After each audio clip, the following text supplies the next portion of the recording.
Nós vamos acompanhar aqui um pouco dessa história, a história da conversão de Saulo, que hoje é reconhecido por outro nome, o apóstolo Paulo. E é por causa do apóstolo Paulo que o evangelho, por intermédio de Jesus Cristo, usando o apóstolo Paulo, que o evangelho chegou até nós hoje. Porque o apóstolo Paulo é reconhecido como apóstolo aos gentios. Foi ele que foi escolhido para inaugurar as viagens missionárias e alcançar o que Cristo já tinha predito, alcançar os confins da terra. E se eu e você hoje temos uma Bíblia nas nossas mãos, muito se deve ao ministério que Cristo fez por intermédio deste homem chamado Paulo. Por isso, nessa noite, toda vez que eu for falar Paulo ou Saulo, eu estou me referindo à mesma pessoa. É que Saulo, quando se converteu, se entregou a Cristo Jesus, mais tarde ele tem seu nome mudado para Paulo. Então, muitas vezes, quando estamos falando de Saulo, nós estamos falando da velha natureza do grande e renomado apóstolo Paulo. Atos, capítulo 9, a partir do versículo 1 diz: enquanto isso, Saulo ainda respirava ameaças de morte contra os discípulos do Senhor. Dirigindo-se ao sumo sacerdote, pediu-lhe cartas para as sinagogas de Damasco. Antes de continuar o texto do capítulo 9, eu quero te explicar um pouco do contexto que vivemos. Como eu disse aqui, Saulo é reconhecido pelo seu apostolado. E isso é muito bom, porque em Cristo Jesus nossas vidas são transformadas. Em Cristo Jesus, eis que tudo se fez novo. E isso é muito bom, particularmente para todos nós que confessamos a Jesus, porque as pessoas podem olhar para o nosso passado e falar assim: eita, você não era aquele ou aquela que fazia isso e isso, não dá nem para mencionar o nome? Então, rapaz, minha vida foi transformada. Assim como Saulo, ele usava o seu passado como testemunho do alcance de Cristo ao seu coração. Mas a gente tem que entender um pouquinho o que esse nome Saulo representava nesse contexto. Recapitulando a história, nós vamos lembrar que Jesus Cristo, quando ele foi crucificado, aqueles homens religiosos, o Império Romano, os judeus ali acreditavam que tinham acabado com esse movimento, do qual Jesus Cristo era o fundador. Um movimento que eles não compreendiam, que eles não entendiam. Na verdade, não só o movimento, eles não compreendiam nem entendiam a Jesus. Para eles, Jesus era um pouco um ícone incompreensível. Mas eles pensavam: agora vai demorar alguns dias, quem sabe algumas semanas, ou quem sabe até alguns meses, mas tudo será acabado, e esse novo movimento que se levantou, ao matarmos o fundador, tudo será acabado. Mas eles não esperavam com um grande acontecimento que aconteceu depois de 3 dias da morte de Jesus, que foi a sua ressurreição. E ele ressurreto se apresenta aos seus discípulos, homens e mulheres são impactados pela ressurreição de Cristo, e começam a propagar ainda mais a Jesus Cristo, como Filho de Deus, agora ressurreto, que venceu a morte. E para surpresa daqueles homens que tinham matado Jesus, esse movimento inaugurado por Jesus começa a crescer e a conquistar toda Jerusalém. E era uma igreja diferente, uma igreja que tinha as marcas do amor, do serviço, da unidade. Então esses homens, e entre eles está o nosso personagem Saulo, se revolta e começa a perseguir esses homens e mulheres que eram discípulos de Cristo Jesus. E essa grande perseguição tem o seu ápice em Atos capítulo 7. Se você abrir sua Bíblia, já está em Atos 9. Mas Atos capítulo 7, precisamente no versículo 59, vai apresentar um homem chamado Estevão. Estevão era um integrante dessa igreja, e Estevão era cheio do Espírito Santo de Deus. Fazia milagres, sinais, maravilhas, prodígios. Estevão falava com autoridade. Então esses homens, e acredito que Saulo estava no meio deles, julgou Estevão injustamente e o levou ao tribunal. E ele foi condenado à morte de apedrejamento. Então no capítulo 7, versículo 59, diz: e apedrejaram Estevão, que invocava e dizia: Senhor Jesus, recebe o meu espírito. Então, ajoelhando-se, clamou em alta voz: Senhor, não lhes imputes este pecado. Com essas palavras, adormeceu, ou seja, ele morreu. Versículo 1 do capítulo 8, Saulo, olha o nosso personagem, Saulo consentia na sua morte. Naquele dia levantou-se então grande perseguição contra a igreja em Jerusalém, e todos, exceto os apóstolos, foram dispersos pelas regiões da Judéia e Samaria. Alguns homens piedosos sepultaram Estevão e fizeram grande pranto sobre ele. Saulo, porém, assolava a igreja, entrando pelas casas, arrastando homens e mulheres, encerrava-os no cárcere. Eu quero mostrar para você quem realmente era Saulo. Saulo, agora Paulo, no capítulo 26 de Atos, ele faz uma descrição de como ele era. Ele diz que ele não só prendia esses homens e mulheres que seguiam a Jesus, os discípulos de Jesus, mas ele deixa bem claro: eu os torturava a ponto deles chegarem a blasfemar contra Jesus, a ponto deles negarem a Jesus. Saulo era essa pessoa temida, ele consentia com a morte de cristãos, que não eram nem reconhecidos como cristãos, porque esse codinome vem mais tarde. Eles tinham outra denominação que nós vamos ver daqui a pouco. Mas ele não só consentia com a morte desses homens e mulheres, como ele torturava esses homens e os prendia. E ele estava ali respirando ameaças. Paulo tinha ódio do povo que seguia Cristo. Então ele vai com esse ódio todo, pega algumas cartas, diz, e vai para Damasco. Damasco tinha 240 quilômetros de Jerusalém. E ele leva essas cartas para quê? Para que se ele encontrasse ali homens e mulheres que pertencessem ao caminho, pudessem levá-los presos para Jerusalém. Olha só que interessante. Ali a igreja não era identificada como os cristãos, nem mesmo com o nome igreja. Eram alguns seguidores de Cristo, desse fundador que já até morto. Para eles, Jesus estava riscado da história. Jesus era só mais uma pessoa que passaria na história, mas seria esquecido, totalmente banido. Mas mal eles sabiam que Jesus era o Filho de Deus, é o Filho de Deus. E essas pessoas que seguiam a Jesus eram diferentes, eles tinham características diferentes. Se você for ler essa igreja da qual Saulo estava perseguindo, você vai ver a descrição dessa igreja em Atos capítulo 2, a partir do versículo 42. Eles eram unânimes, eles tinham tudo em comum. Mas eles não tinham nome, então eles falavam, esses do caminho. E é muito característico esse nome, porque o próprio Senhor Jesus disse, eu sou o caminho, a verdade e a vida. Esses que seguem Jesus do caminho. E olha a característica deles. Essas pessoas do caminho eram os primeiros seguidores de Cristo. Eles eram identificados por um estilo de vida diferente, marcado pelo amor, pelo compartilhar, pela compaixão e por um forte senso de unidade. Olha como que eles eram reconhecidos. Saulo e seus companheiros poderiam não concordar com eles, mas que eles eram muito parecidos com Jesus Cristo. Eles eram. Apresentaremos Cristo para as pessoas, para a sociedade, quando elas verem Cristo em nós. E essa igreja apresentava Cristo. Por isso que eles eram diferentes. Eles tinham uma identificação. Eles do caminho. Eu não compreendo eles. Saulo nem concordava com eles. Mas eles eram diferentes, eles tinham qualidades diferentes, ninguém podia negar, era inquestionável.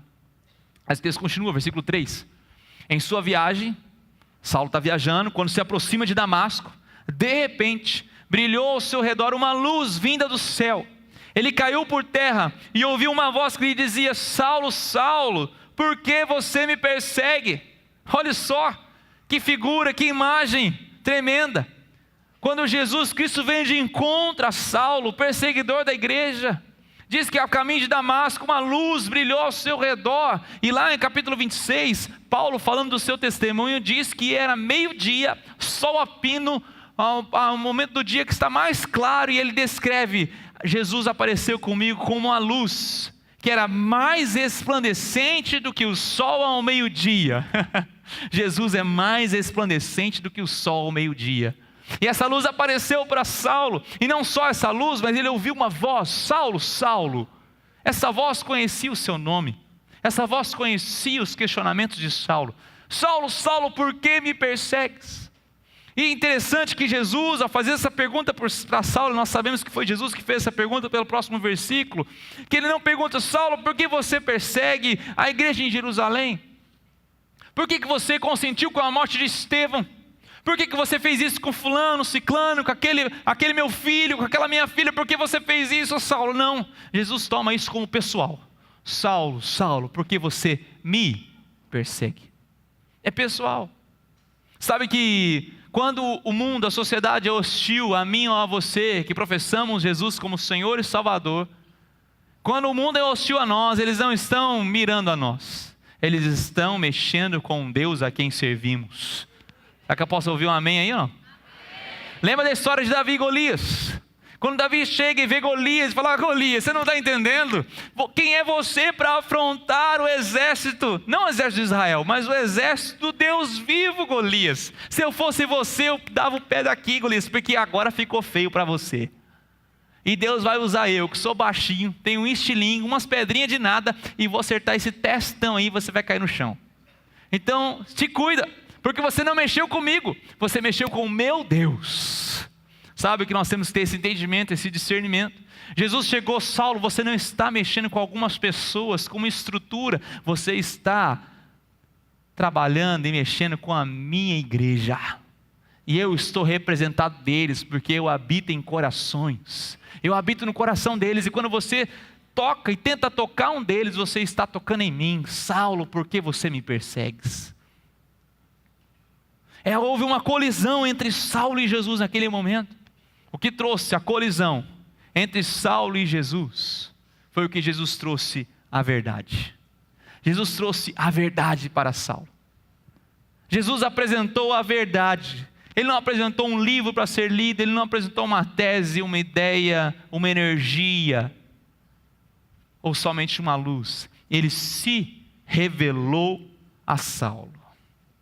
O próprio Senhor Jesus Cristo fala em João 8,32: se conhecereis a verdade, e a verdade vos libertará. Ele não está falando para você pegar um texto, pegar um artigo, escrever uma tese sobre a verdade. Ele está falando assim: você vai ter a revelação de quem eu sou, e essa revelação de quem eu sou te libertará. Sabe por quê? Porque é o seguinte, no versículo 5, Saulo pergunta: quem és tu, Senhor? O coração de Saulo estava ali, amedrontado, atônito. Quem és tu, Senhor? Então ele responde: eu sou Jesus, a quem você persegue. Ele é bem claro, Jesus não rodeia o toco, Jesus é óbvio: eu sou Jesus. É o primeiro momento em que Deus é personalizado. Deus toma um nome, Deus toma uma personalidade, Deus toma um relacionamento de intimidade, Deus toca, Deus abraça. É Deus, é Jesus. Fala: Paulo, eu não sou uma força, eu não sou uma ideia, uma ideologia. Paulo, eu sou Jesus. Eu sou Jesus. E essa pergunta: quem és tu, Jesus? Quem é Jesus para você? É a pergunta que eu vou colocar aqui. Todos nós temos que lidar com ela. O processo de conversão de cada coração. Quem sabe você está flertando com Jesus. Já ouviu essa frase já ou não? Quem sabe você está namorando a igreja ainda. Você ainda não se rendeu. Você tem vindo, tá? É agradável. O pastor Ozinho sempre faz brincadeira, é muito bom. O louvor é maravilhoso. Você está ainda namorando, você não se entregou a Jesus, mas você tem que lidar com essa pergunta: quem é Jesus para você? Agora você pode perguntar: mas pastor Emerson, é o seguinte, eu tenho tantas outras perguntas. Se fosse só essa pergunta seria tão fácil. Mas não, eu tenho várias perguntas. Por exemplo, olha só, eu não sei nem se a Bíblia é verdadeira ou não. Tenho minhas dúvidas. Alguns milagres ali, olha, é difícil acreditar, hein? Um mar se abrir, um peixe engolir um homem, depois vomitar na praia. Não dá, né? E o outro, é muito antigo esse livro, não tem uma coisa mais atualizada. Outra, eu olho para a igreja e não vejo bem o que você está falando. Já vi gente imperfeita, gente que não tem um testemunho bom, não sei, tenho cheio de dúvidas. Mas eu estou dizendo para você que quando você responder essa pergunta, todas as outras vão cair por terra. Sabe por quê? Quando você tem a revelação de quem é Jesus Cristo na sua vida, todos os outros questionamentos caem por terra. Jesus não apresentou apenas uma ideologia, Jesus apresentou a verdade para Saulo. É por isso que Saulo é transformado, e nós vamos ver a transformação que Saulo tem de perseguidor para perseguido. Aquele homem que maltratava as pessoas, os seguidores de Cristo, agora ele é maltratado pela mesma causa da qual ele perseguia. Como é que nós vamos entender isso? Somente quando um homem ou uma mulher compreende e lida com essa pergunta, a verdade. Agora tem muitas pessoas que lidam o seguinte: não, eu até posso acreditar em Deus.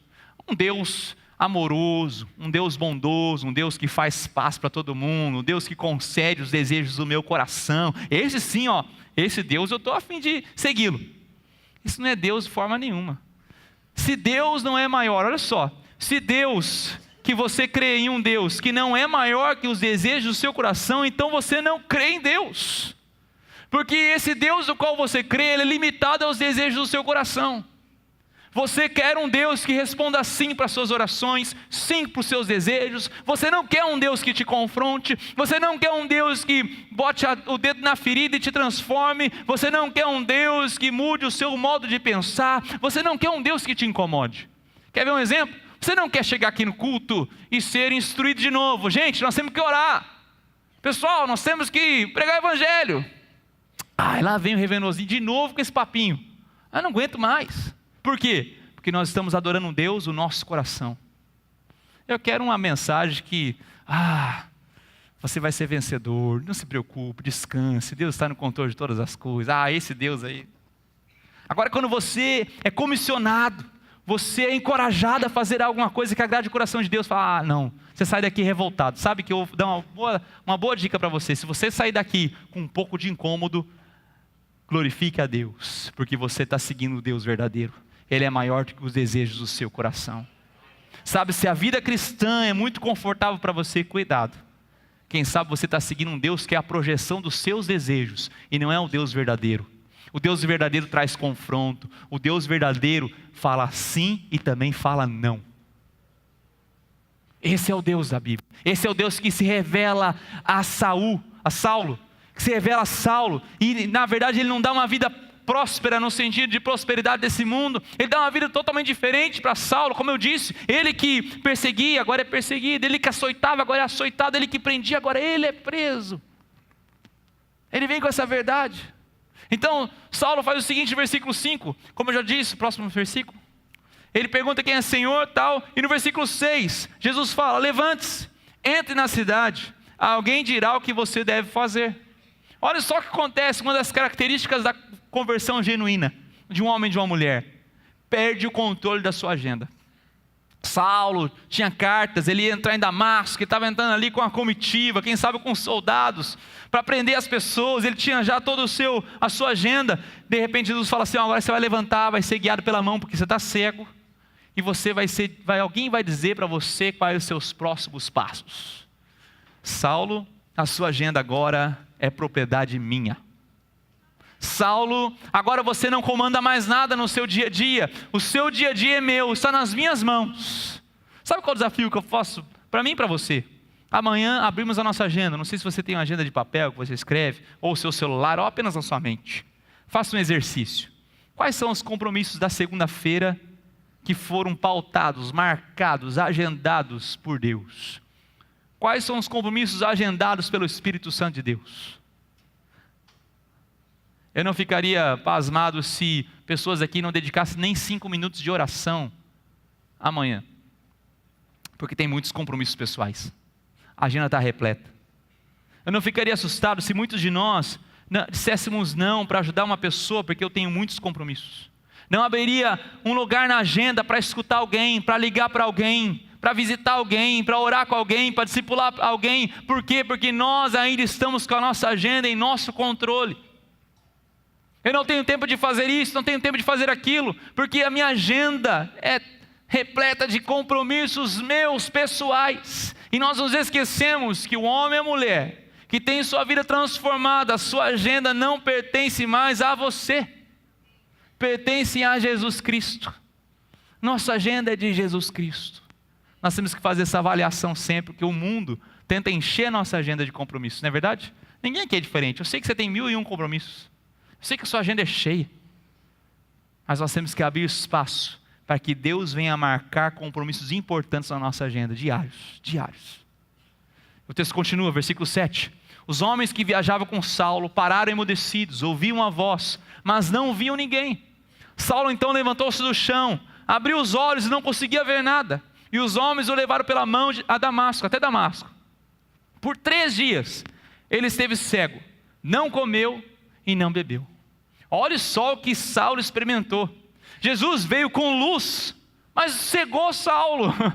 Jesus veio com luz e o que aconteceu na vida de Saulo foi escuridão, foi o processo contrário. Como que pode entender isso? Um homem que estava já na escuridão das trevas do pecado e é exposto à luz de Jesus Cristo, como disse o texto, mais forte que o sol ao meio-dia, mas ele experimenta escuridão. Por que fato será que Saulo experimenta essa escuridão? 3 dias. Certamente, e muitos comentaristas concordam com isso, que certamente ele foi ali mergulhado em seu próprio ser, em seu próprio coração, em suas próprias atitudes. Ele não tinha mais atenção a nada, a não ser pensar, e orar, porque mais à frente vai falar que ele estava orando. E ali há o processo de orar, Deus o cura. O processo de orar, ele começa a meditar em tudo que ele tinha lido nas Escrituras, e Saulo era expert nas Escrituras, porque ele era um fariseu. Então ele começou a entender o que os profetas falavam, e fez a conexão com Jesus, o que a lei apontava, e fez conexão com Jesus. Ele começou a entender todo o Evangelho, e como se revelava, se concretizava em Jesus Cristo. Saulo também teve uma introspecção em si mesmo, quando ele começou a pensar em homens e mulheres que ele tinha aprisionado. O remorso do seu coração, arrependimento do seu coração de suas atitudes. E Saulo tem ali um tratamento de Deus, E Paulo se afunda em 3 dias de escuridão, jejum e oração, para que a luz que foi revelada em Saulo seja ainda mais resplandecente. Sabe, quando olhamos para o nosso coração perverso, esse é um grande contraste com a luz que Cristo nos revela. A luz de Cristo é um grande contraste, não só para o mundo, mas para mim e para você também. E foi isso que aconteceu com Saulo. Saulo teve um momento de profunda introspecção. Agora, acontece um outro fato, outra personagem entra na história. Aqui, Jesus alcança o coração de Saulo, mas Deus também provê um homem para acompanhar Saulo. Diz o texto: em Damasco havia um discípulo chamado Ananias. O Senhor o chamou numa visão e disse: Ananias. E ele respondeu: eis-me aqui, Senhor. Próximo versículo 11. O Senhor lhe disse: olha, Ananias, vá à casa de Judas. Ele dá o endereço ainda, na rua chamada direita, e pergunte por um homem de Tarso chamado Saulo. Ele está orando. Olha só, Saulo acabou de ter uma revelação de quem era Cristo e já estava orando. Oh, abençoado homem de Deus esse aqui. Já estava orando. Uma das características da conversão é buscar intimidade com o Senhor. Buscar intimidade com o Senhor. Saulo entendeu isso, ele está orando. Ananias, esse homem Saulo está orando. E ele viu numa visão um homem chamado Ananias chegar e impor-lhe as mãos para que voltasse a ver. Mas olha só a reação de Ananias, preste atenção. Respondeu Ananias: Senhor, tenho ouvido muita coisa a respeito deste homem e de todo o mal que ele tem feito aos teus santos em Jerusalém. Ele chegou aqui com a autorização dos chefes dos sacerdotes para prender todos os que invocam o teu nome. Olha só o teor do que Ananias fala com Deus. Fala assim: Senhor, você não está entendendo, não sei se o Senhor foi bem avisado, eu sei que o Senhor é onisciente, onipotente, onipresente, o Senhor sabe todas as coisas, mas eu acho que o Senhor está meio mal informado com relação a Saulo, né? Saulo é perigoso. Falar a verdade para você, o cara é casca grossa, Jesus. O Senhor está pedindo para mim ir lá, dar um abraço nele, orar com ele. Ah, não dá, manda outro aí, né? Manda outro. Fazer missão, né? Manda o fulano de tal. Eu não dá para ir agora não. Ananias falou assim: você tem certeza, Jesus? Você não é enganado? Porque olha, o cara ele prende, ele mata, eu estou com medo. Sabe que Ananias revela muitas vezes o nosso coração. Ananias é a igreja que ora pelas nações não alcançadas, ora pelos povos não alcançados. Ananias é aquela igreja que ora, mas quando é para ser enviado, opa, daí não.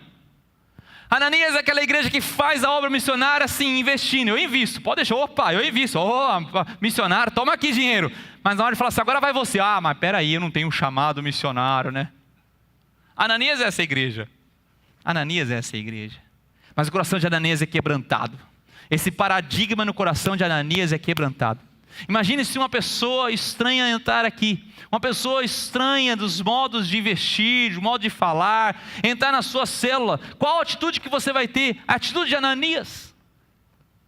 Mas graças a Deus, Deus alcançou o coração de Ananias. E Ananias andou com Saulo, até transformar-se em Paulo. E depois, mais tarde, outra pessoa muito importante na vida de Paulo aparece, Barnabé. Você já escutou falar desse nome? Tão importante na vida de Paulo, discipulando ele, onde nem mesmo os apóstolos acreditavam no testemunho de Saulo, da conversão de Saulo. Barnabé falou assim: não, eu acolho essa pessoa, porque hoje ele é Saulo, mas amanhã ele vai ser Paulo. Hoje ele tem um passado obscuro de trevas, mas amanhã ele vai ser um instrumento de Deus. Quantos de nós temos essa paciência? Quantos de nós estamos dispostos a ter os nossos corações quebrantados desse paradigma, ir atrás e investir na vida de pessoas que são aos nossos olhos improváveis, Ananias compreendeu isso, sabe por quê? Porque Ananias entendeu que a oração dele não é algo que ele fazia para exigir a ação de Deus. A nossa oração não é assim: Deus, o Senhor tem que transformar o coração dele, muda ele. Quando ele tiver um estereótipo, quando ele tiver alguns frutos, aí sim eu vou lá. Não. Mesmo porque Deus já está em movimento. Ananias nem sabia, mas Deus já estava trabalhando no coração de Saulo. Ele agia na história, ele age na história e conduz a sua igreja. Mas a oração inclui a certeza de que Deus está trabalhando antes mesmo de nossos joelhos serem dobrados. Amém, queridos? Antes mesmo dos seus joelhos serem dobrados, Deus já está trabalhando. Não era a igreja de Atos que movia a mão de Deus, era Deus que movia a igreja de Atos. Não é a sua oração que vai mover a mão de Deus. Deus já está trabalhando na história. Deus quer o seu comprometimento. Deus quer você ter um coração disposto e quebrantado, assim como foi o coração de Ananias. Porque no próximo versículo, Jesus fala assim, Ananias, vá, porque este homem, Saulo, você não consegue imaginar, você não vê o futuro, eu sei todas as coisas, eu escolhi esse homem, ele vai trazer um impacto tão grande, e o seu nome vai junto com a história dele. Todas as pessoas que lerem sobre a conversão de Saulo, o seu nome será lido também, Ananias, seu nome será lembrado. Ele fala, ele vai ser instrumento escolhido para levar o meu nome perante os gentios, seus reis e perante o povo de Israel. Mostrarei a ele quanto deve sofrer pelo meu nome. Ele é um instrumento, e não ouse você, Ananias, a dizer o contrário, porque eu já determinei isso. A minha agenda já foi escrita para Saulo, e ele terá um impacto muito grande. E o seu nome, Ananias, vai na cola. Vai na cola. Sabe que muitas vezes a gente escolhe pessoas. Essa pessoa tem um passado terrível, não vai dar não. Ou então não, contrário, não. Essa pessoa vem de uma família bacana, então quem sabe ele vai aceitar Jesus Cristo. Sabe o que as boas novas nos trazem? Traz isso aqui, as boas novas do evangelho são que ninguém está impedido de ser salvo devido ao seu passado, e muito menos será salvo por ele. Não é o seu passado que determina se você tem chance de ser salvo, e não é o seu passado que também determina se você não tem chances de ser salvo. O que determina a sua salvação é a revelação da verdade, Jesus Cristo, um Deus pessoal, um Deus que quer se relacionar comigo, com você. Não é uma energia, uma fonte, uma ideia, mas é uma pessoa, Jesus Cristo. Jesus Cristo. Então acontece, Ananias vai até lá, entra na casa, põe as mãos sobre Saulo e disse: irmão Saulo. Ananias compreendeu. Ananias parou de questionar e acolheu Saulo, já dizendo: irmão Saulo, o Senhor Jesus, que apareceu no caminho por onde você vinha, enviou-me para que você volte a ver e seja cheio do Espírito Santo. Próximo versículo 18. E imediatamente, algo como escamas caiu dos olhos de Saulo, e ele passou a ver novamente. Levantando-se, foi batizado, e depois de comer, recuperou as forças. Saulo então passou vários dias com os discípulos em Damasco, e o versículo 20 termina assim: logo começou a pregar nas sinagogas que Jesus é o Filho de Deus. Homem transformado, um homem que perseguia os adeptos a este movimento do caminho, agora é um dos maiores defensores. E logo ele já saía nas estradas, nas ruas, pregando Jesus como Filho de Deus. O texto diz que muitas pessoas duvidaram, tiveram medo de Paulo, perseguiram Paulo, duvidaram do testemunho de Paulo. Mas Paulo enfrentou isso tudo porque ele tinha Ananias em sua vida. Ele depois encontrou Barnabé em sua vida. Pessoas que vieram antes dele, pessoas que puderam discipular o coração de Paulo. E se você for estudar um pouquinho da cronologia da história de Paulo, demorou-se aproximadamente 10 anos de preparo deste homem para ser o grande apóstolo do qual nos conhecemos e fazer a sua primeira viagem missionária, e assim começar a escrever as epístolas as quais compõem a Bíblia hoje. Houve um período de preparo, houve um chamado desse homem, mas ele não estava sozinho. Jesus Cristo não impacta apenas o coração de um homem que o perseguia, mas impacta corações de homens e mulheres que já andam ao lado dele. Quantos paradigmas eu e você precisamos quebrar na nossa vida, não é verdade? Quantos preconceitos que nós temos. Às vezes, quanta falta de amor que nós temos ao nosso próximo. Tantas coisas que nós temos que deixar Deus trabalhar na nossa vida, na nossa agenda, nosso modo de agir, de falar, de pensar. Mas eu também quero trazer essa mensagem para você que, como eu disse aqui no começo, está namorando com Jesus ainda. Você que tem vários questionamentos, como a gente disse. Quem sabe nessa noite você precisa lidar seriamente com essa pergunta: quem é Jesus para você? Jesus não é uma luz, Jesus não é só uma voz, Jesus não é só uma força, Jesus é uma pessoa. Jesus é o Deus encarnado. Ele quer se relacionar comigo, com você, de forma pessoal. É por isso que Ele é o Deus encarnado. Ele se encarnou para me alcançar, para te alcançar. Mas também quero trazer essa mensagem para nós, que há muito tempo caminhamos com Cristo Jesus. Quantos paradigmas e preconceitos nós precisamos deixar Deus trabalhar. Não deixe que a correria desse mundo te impeça de ver o que Deus está trabalhando. Deus é soberano e Ele já está trabalhando mesmo quando você não consegue enxergar. Ananias se rendeu. Jesus, eu entendi. O Senhor já está trabalhando na história.